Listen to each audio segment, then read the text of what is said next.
শুভ সন্ধ্যা বন্ধুরা, রান্নার নতুন আর একটা ভিডিওতে অনেক স্বাগত তোমাদের। তো দেখতেই পাচ্ছ এখানে 3 পিস বড় বড় নিয়ে নিয়েছি ইলিশ মাছ, আর নুন হলুদ মাখিয়ে রেখে দিয়েছি এখানে। আর রেখে দিয়েছিলাম একটা বেগুন গোল গোল করে কেটে নুন হলুদ মাখিয়ে। ওইদিকে টমেটো একটা আমি পোড়াতে দিয়ে দিয়েছি। এদিকে আমি ইলিশ মাছ 3টিকে খুব ভালো করে কড়া করে ভেজে নেব।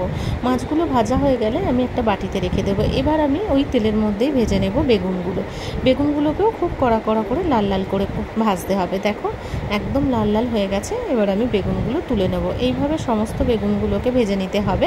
ভেজে নেওয়ার পর ওটাকেও রেখে দেবো, কিছুটা ঠান্ডা হোক, তাহলে আমার সুবিধা হবে। এবার এই বেগুন ভাজা যে তেলটা রয়ে গেল, এর মধ্যে আমি দিয়ে দেবো 2টো শুকনো লঙ্কা। ওটাকেও আমি ভেজে নেব। তোমরা যত ইচ্ছা লঙ্কা দিতে পারো, যেমন ঝাল খাও সেই আন্দাজে দেবে। এবার পেঁয়াজ আর রসুন যেটা কুচিয়ে রেখেছিলাম সেটা আমি লাল লাল করে ভেজে নেব, যাতে করে পুরো সিদ্ধ হয়ে যায়, একদম লাল লাল হয়ে যাবে সেই সময়। দেখো একদম লাল লাল হয়ে গেছে। এবার আমি পেঁয়াজটাকেও ছেঁকে তুলে নেব। এদিকে সব হয়ে গেছে, দেখো দেখতেই পাচ্ছ রয়েছে। এখানে আমি নুন দিয়ে শুকনো লঙ্কাটাকে আগে ভেঙে নিয়েছি, নাহলে তেনিয়ে গেলে অসুবিধা হয়। এবার আমি মাছগুলোকে দেখো ছাড়িয়ে নিচ্ছি। কাঁটাগুলোকে যতটা পারবো ততটাই আমি বার করে নেব। আর মধ্যের বড় কাঁটাগুলো বার করে দেখো ফেলে দিয়েছি। এখানে কত কাঁটা বার করে রেখেছি। আর এই দেখো একদম গুঁড়ো গুঁড়ো হয়ে গেছে। এবার টমেটোটাকেও আমি এর মধ্যে ভেঙে নেব একদম। টমেটোটা দেওয়াতে একটু বেশি ভালো হয়েছে। অনেকে টমেটো দেয় না, কিন্তু টমেটো দিয়ে খেয়ে দেখবে দারুণ লাগে, একটু টকটকও ভাব এসে যায়।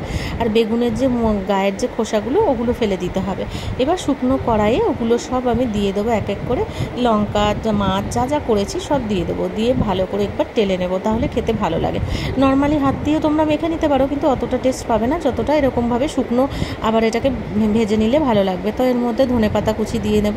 ধনেপাতা একটু কম ছিল, কম দিয়েছি। যাই হোক তোমরা দেবে একটুখানি। এই সময় একটু নুনটা টেস্ট করে দেখেছিলাম, একটু নুন মিষ্টি লাগতো। মিষ্টি তো দিইনি, 2-4 দানা চিনি আর নুন একটু লাগতো, সেটাও অ্যাড করে দিয়েছি।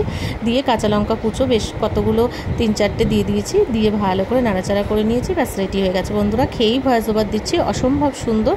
তোমরা বাড়িতে ইলিশ মাছ আনলে এটা শুধু লেজা নয়, ইলিশ মাছের দাগা দিয়েও করতে পারো, যে কোনো কিছু দিয়েই করতে পারো। পুরো ভিডিওটা কেমন লাগলো কমেন্ট করতে ভুলো না। ভালো লাগলে লাইক, কমেন্ট, শেয়ার সব কিছু করে দিও। আবার নতুন একটা ভিডিওতে দেখা হচ্ছে।